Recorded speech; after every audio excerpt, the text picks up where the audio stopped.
Hello flamingos, welcome back to for flamingos. ఈరోజు నా dinner oats smoothie. దాన్ని ఎలా చేసుకోవాలో చూద్దాం.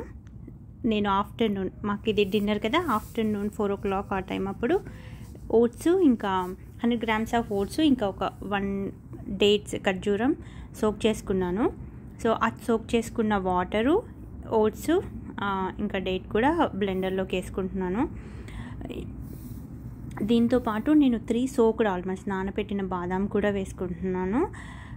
ఇంకా బ్లాండ్గా ఉండకుండా కొంచెం కలర్ఫుల్గా, ఇంకా టేస్ట్ కూడా బాగుంటుందని బెర్రీస్ వేసుకుంటున్నాను. మీకు కావాలంటే బనానా కానీ ఇంకా యాపిల్ కానీ వేసుకోవచ్చు. సో దీన్ని మంచిగా స్మూత్గా బ్లెండ్ చేసేసుకొని గ్లాస్లోకి తీసుకుంటున్నాను. మీకు కావాలంటే కొంచెం మిల్క్ కూడా వేసుకోవచ్చు, ఇంకా బాగుంటుంది. ఇందులోకి నేను నానబెట్టిన చియా సీడ్స్, అంటే సబ్జా గింజలు వేసుకోవాలి. 1 స్పూన్ నానబెట్టుకున్నాను నా కోసం, అంతవరకు వేసుకున్నాను. ఇది నా డిన్నర్ గాయ్స్, బాయ్.